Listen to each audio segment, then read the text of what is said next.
Good morning everybody. Tej online classes में मैं शैलजा शर्मा आज आपकी इंग्लिश की क्लास जो है यहाँ पर शुरू करने जा रही हूँ। कोविड-19 ब्लूज के चलते हम लोग काफ़ी चीज़ों से परेशान चल रहे हैं, जिसमें कि हमें ये देखना है कि सब्जेक्ट के साथ कंटिन्यूटी हमारी है या नहीं।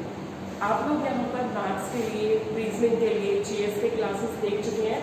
अब इसी के साथ आपको इंग्लिश की क्लासेस जो है आपसे शुरू करनी है। तो चलिए, फर्स्ट हमारे पास यहाँ पर इंग्लिश के सब्जेक्ट में जो हम ग्रामर के टॉपिक्स देखते हैं, पढ़ते हैं, के बारे में हम डिस्कस करेंगे। उसमें सबसे पहले हमें यहाँ पर इंट्रोडक्शन देखना है। सो इंट्रोडक्शन का मतलब है, इंट्रो का आपके पास मतलब रहेगा कि ग्रामर से रिलेटेड क्वेश्चंस या फिर हमारे पास कौन से मिस्टेक्स हम एरर्स हम करते हैं, और इंग्लिश से रिलेटेड कौन से एरर्स जो है हमारे पास क्वेश्चन पेपर में या एग्जाम्स में आते हैं। कंपेटिटिव एग्जाम्स में सबसे इम्पॉर्टेंट चीज़ जो आपके पास होगी वो ये है कि आपके सराउंडिंग्स में जितने एरर्स हम बोलने लिखने में कर जाते हैं, सेम वहाँ पर आपसे पूछे जाएंगे। तो डेली लाइफ की अपनी चीज़ों को इम्प्रूव जब आप करेंगे, आपको रीडिंग, राइटिंग और लिसनिंग के स्किल्स, साथ ही जो भी आप इंग्लिश से रिलेटेड, चाहे वो स्पोकन या रिटन कंसेप्ट में हो, कोई प्रॉब्लम नहीं देगा। तो चलिए, फर्स्ट हम यहाँ पर देखते हैं कि इंग्लिश से रिलेटेड एक तो आपका कंसेप्ट चलेगा इंग्लिश टीचर का, जिसके ऊपर हम बात करेंगे, और एक ग्रामर से रिलेटेड हमारा कंसेप्ट चलेगा, जिसके ऊपर हम बात करेंगे कि हमारे पास ये फर्स्ट वाली स्पेलिंग या ये वाली स्पेलिंग, दोनों में से कौन सा करेक्ट होगा। तो चलिए हम देखते हैं, इंट्रोडक्शन हमारा शुरू हो रहा है। सबसे पहले हमें यहाँ पर क्या देखना है कि इंग्लिश टीचर आ गई है, इंग्लिश टीचर आ चुकी है, इंग्लिश टीचर आ गई है। इस तरह से हमने सेंटेंस बोला तो हमारे पास इंग्लिश टीचर का मतलब क्या हुआ। इंग्लिश का मीनिंग हमारे पास यहाँ पर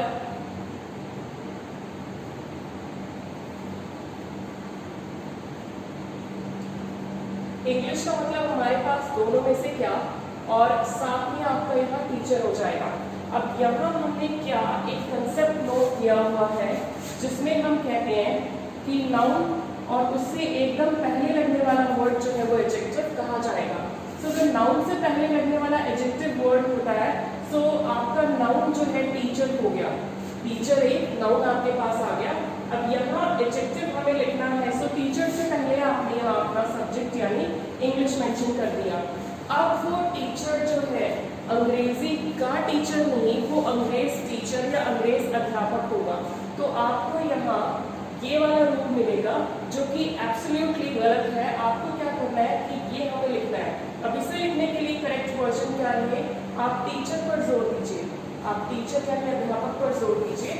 इसके बाद एक प्रीपोजिशन आप ऑफ या इन में से लिखिए, और इसके बाद आपको जो सब्जेक्ट मेंशन करना है वो आप यहाँ लिख देंगे।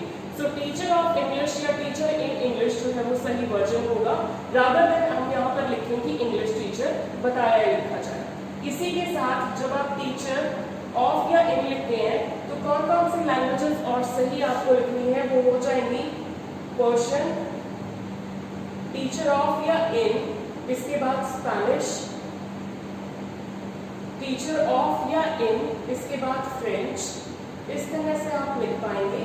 तो आपके पास जो टीचर होगा वो इन सब्जेक्ट के लिए ऑफ या इन प्रीपोजिशन से कंटिन्यू लिखा जाएगा, और ये वाला वर्जन जो है आपका रॉन्ग होगा, और यही एग्जाम में एरर की तरह से आपसे पूछा जाएगा। तो आप ध्यान रखिएगा, जब एसएससी जैसे एग्जाम्स में, यूपीएससी जैसे एग्जाम्स में आपके पास क्वेश्चंस आते हैं, जिसे कॉमन एरर का क्वेश्चन कहेंगे, जिसे आप सेंटेंस इंप्रूवमेंट का, जिसे आप फिलअप का क्वेश्चन बताएंगे, तो इन तीन तरह से क्वेश्चंस में अगर आपके पास ये आए, जो कि बहुत ही इंपॉर्टेंट और रिलायबल एरर का पॉइंट है, इसे आप ध्यान रखिएगा, और आप इससे 1 मार्क्स जो है आपका अटेन कर सकते हैं। अदरवाइज नेगेटिव मार्किंग जो है आपके पास एग्जाम में हो सकती है। नेक्स्ट इज, अब इंट्रोडक्शन क्वेश्चन आपका बनता है कि GRAMMAR लिखी या GRAMMER लिखी। जब हम शुरू करते हैं, जब हम देखते हैं, तो हमारे पास विजन रहता है कि आपके पास स्पेलिंग GRAMMER होगी। ये स्पेलिंग करेक्ट नहीं है। ब्रिटिश इंग्लिश रिसर्च करता है GRAMMAR, तो इसका भी क्वेश्चन बन जाता है। अब अब ये क्वेश्चन आपके पास किसमें बनेगा, आपके पास स्पेलिंग टेस्ट का एक क्वेश्चन आता है जिसमें 4 ऑप्शंस आपके होंगे।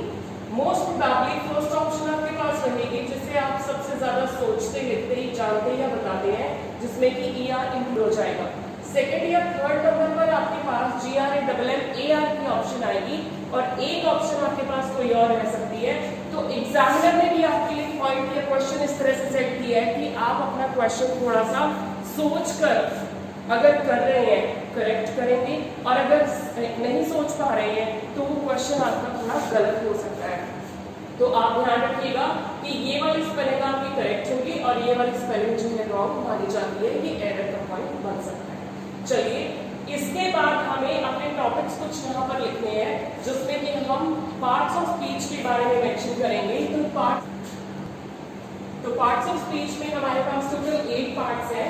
Noun, pronoun, adjective, verb, adverb, preposition, conjunction, interjection. इन पार्ट्स को हम देखेंगे।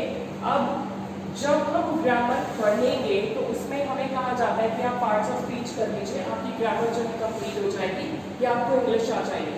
तो क्या टोटल 8 पार्ट से आपको इंग्लिश आ जाएगी? इसमें कहीं भी आपके पास वो चीजें या टॉपिक्स हैं जिन्हें आप पढ़ते हैं बट मेंशन हमने नहीं किया है। फॉर एग्जाम्पल, आपने यहाँ पर टेंस कहीं लिखा हो, नरेशन, वॉइस, आर्टिकल्स, मॉडल्स, कुछ भी ऐसा आपने यहाँ नहीं लिखा है, तो क्या इन सबको पढ़े बिना आप इंग्लिश ग्रामर जो है कंप्लीट कर लेंगे? नहीं, ऐसा नहीं हो सकता।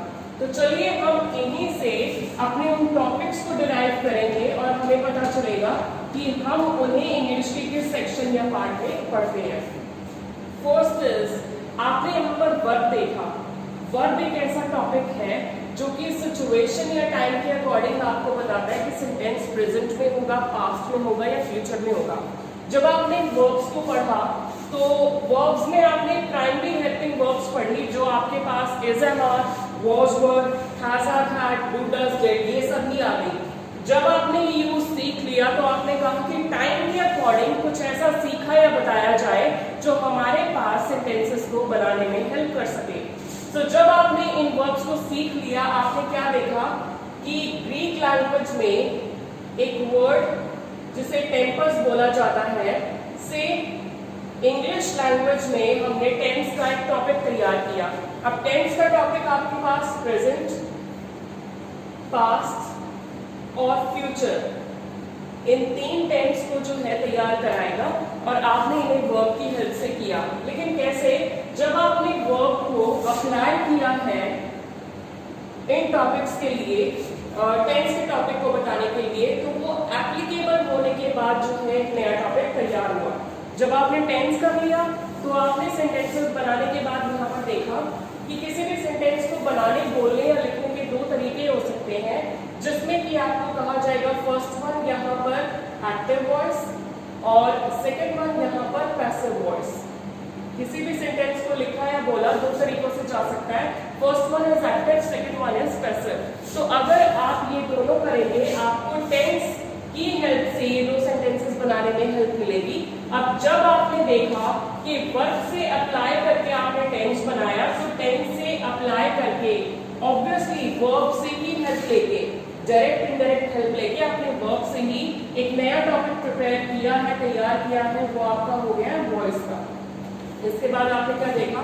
टेंस की आपने नॉलेज और देखी, अपडेटेड वर्जन किसी और टॉपिक का आप लेकर आएंगे, तो उसी वर्ब की हेल्प से अप्लाई करते हुए टेंस का टॉपिक, और आपने अब एक नया नरेशन का टॉपिक जो है तैयार किया। नरेशन में आपके पास क्या होता है कि हम सेंटेंस बोलते हैं, वो डायरेक्ट और इनडायरेक्ट स्पीच को बताता है। वो आपके पास इन्वर्टेड, डबल इन्वर्टेड कॉमास को लेता है जब सेंटेंसेस चेंज करने होते हैं हमें डायरेक्ट और इनडायरेक्ट स्पीच में। तो ये टेंस के टॉपिक से ही आपके 2 टॉपिक्स नहीं तैयार हो गए हैं। इसके बाद आपने क्या देखा है कि जब हम helping verbs, is and are जैसी, जब हम main verbs first, second, third, fourth, fifth forms जैसी कर चुके हैं, तो अब हमें ये देखना है कि कुछ वर्ब्स ऐसे भी हमारे पास होने चाहिए जो सिंगुलर या प्लूरल को ना देखें, वो किसी भी पर्सन के साथ एडजस्ट हो सके। और ये सिंगुलर और प्लूरल होने का मतलब क्या होता है कि हमारे पास अगर हम मॉडल्स को पढ़ेंगे जिसमें कैन, कुड, will और would जैसे कुछ वर्ड्स आएंगे। कैन एक ऐसा वर्ड है, एक ऐसा मॉडल हो गया, एक ऐसी मॉडल हेल्पिंग वर्ब होगी जो ये कहेगा कि मुझे एक सिंगुलर सब्जेक्ट और एक प्लूरल सब्जेक्ट किसी के साथ आप यूज कर सकते हो। यहाँ कोई प्रॉब्लम नहीं होगी कि आप वर्ब सिंगुलर देख रहे हैं या वर्ब प्लूरल देख रहे हैं या पर्सन के अकॉर्डिंग वर्ब एडजस्ट कराना चाह रहे हैं। मॉडल एक ऐसी हेल्पिंग वर्ब होती है जो किसी के साथ यूज की जा सकती है। तो ऑब्वियसली वर्ब को ही करने के बाद अप्लाई करके आपने ये वाला टॉपिक जो है तैयार किया जिससे आप मॉडल्स बोल रहे हो। अब यहाँ आपके पास एक टेंस आ चुका है, इसी के साथ वॉइस आ चुका है, इसी के साथ नरेशन आ चुका है, इसी के साथ मॉडल्स आ चुका है। मेनली ये वर्ब से ही निकल कर आ रही है। इसके बाद हमें क्या देखना है, जो अभी हमने थोड़ी देर पहले किया कि आप एडजेक्टिव उठा लीजिए। जब आप एडजेक्टिव का टॉपिक उठाएंगे तो एडजेक्टिव के बारे में अभी हमने देखा कि नाउन से एकदम पहले लगने वाला वर्ड हमेशा एडजेक्टिव होता है। कितना ही छोटा कितना ही बड़ा ये वर्ड क्यों ना हो, ये हमेशा एडजेक्टिव ही बोला जाता है। अब अगर ऐसा कुछ है तो हमें यहाँ पर क्या कहना है कि आप एक सेंटेंस लिखिए, he is a student, he is a student. Student आपके पास नाउन है, नाउन से पहले ये जो वर्ड आपने लिखा है इसे तो आप आर्टिकल के नाम से जानते हैं, लेकिन आर्टिकल का अपडेट होना या आर्टिकल का तैयार होना, किसी टॉपिक में बनना, ये कब आया? क्या ये शुरू से भी एक टॉपिक था या हमने इसे भी अपडेट, अप्लाई या डिराइव किया है? तो हमने यहाँ पर क्या पढ़ा? एडजेक्टिव। और एडजेक्टिव में आपके पास क्या है? फर्स्ट इज एडजेक्टिव का लेवल है जिसमें हम कुछ डिग्रीज या क्वालिटी के बारे में पढ़ते हैं। तो आपने एडजेक्टिव के कुछ वर्ड्स देखे जिसमें कि गुड आता है आपके पास, जिसमें आपके पास हेल्दी आ जाता है। इसके साथ हमने क्या देखा कि जब आप एडजेक्टिव के वर्ड्स करते जाएंगे तो वो कहेगा कि हम नाउन से एकदम पहले यूज करने वाले वर्ड को ही एडजेक्टिव मानेंगे। इस हिसाब से आपने तीसरा पॉइंट देखा निकाला जिसमें आपके पास आया this, that, these, those, any. ये कुछ वर्ड्स आपने यहाँ पर लिखे हैं। So this, that, these, those, any जैसे वर्ड्स जब आपने लिखे हैं तो एडजेक्टिव के बाद ये सभी वर्ड्स एक नए टॉपिक में आते हैं जिसे आप बोलते हैं डिटर्मिनर्स। जिस टॉपिक को आप बोलते हैं डिटर्मिनर्स। जो डिटर्मिनर्स में जब ये टॉपिक्स आपके पास आते हैं तो आप क्या करते हैं? डिटर्मिन करते हैं, किसी भी चीज को निश्चित करते हैं, वो फिक्स कराता है। अब यहाँ से हमने क्या देखा कि इन एडजेक्टिव में से कुछ कॉमन निकाल लीजिए। ये कुछ कॉमन हमने निकाल लिया और ये कॉमन आपके पास क्या निकला है? जब आप बार बार किसी सेंटेंस में this, that, these, those use नहीं करना चाहेंगे तो कॉमन और शॉर्ट फॉर्म में आपके पास क्या आ जाएगा? THE। अब THE आपके पास आया। जिस सेंटेंस में आप बार बार यूज नहीं करना चाहेंगे एनी जैसे वर्ड को, तो वहां एनी में से आप क्या करेंगे? ANY आपके पास वर्ड बना रहा है तो आप उसमें से इसे निकाल लीजिए, वोवल के साउंड से पहले यूज कर लेना। इसे निकाल लीजिए, कॉन्सोनेंट के साउंड से पहले आप यूज कर लेंगे। तो हमने क्या देखा? जब एडजेक्टिव बना डिटर्मिनर्स आए, डिटर्मिनर्स आए, आर्टिकल्स का टॉपिक शुरू हुआ और वो आर्टिकल्स के टॉपिक को हम बोलेंगे कि वो आपका आया कहाँ से? एडजेक्टिव के टॉपिक से ही अप्लाई होकर आया है। तो यहाँ हमने देखा कि आपके पास टेंस, एक्टिव, पैसिव यानी वॉइस, नरेशन, मॉडल्स और आर्टिकल्स का टॉपिक आया है अप्लाई होकर। तो हम कहेंगे कि हमने इंग्लिश को बेसिक से अपडेट किया है, हमने इंग्लिश को अपडेट किया है, लैंग्वेज को अपडेट किया है। और यही अपडेटेड वर्जन जब अप्लाई होकर ग्रामर के नए टॉपिक्स लेकर आता है तो जब आप कोई भी इंग्लिश की स्टैंडर्ड बुक परचेज करेंगे, बाहर पेपर बैग आपको लिखा दिखाई देगा जिसमें लिखा है English comprehension and applied grammar. तो वो अप्लाइड ग्रामर कौन सी होती है? वो अप्लाइड ग्रामर कौन सी होती है? जो इन बेसिक टॉपिक से हटकर आपको बताई या बनाई जाती है। तो इस तरह से हम इन टॉपिक्स को भी करेंगे, लेकिन उससे पहले हम थोड़ा सा यहाँ पर देखेंगे कि अभी अगर हम रीडिंग में, राइटिंग में इन सब की बात करें तो हमारे पास कौन सा ऐसा पर्टिकुलर टॉपिक है जो सबसे ज्यादा यूजफुल रहेगा। तो चलिए नेक्स्ट हम शुरू करेंगे पार्ट्स ऑफ स्पीच को समझने के बाद उस टॉपिक को, उसका इंट्रोडक्शन लेंगे और उसके कुछ क्वेश्चंस करेंगे।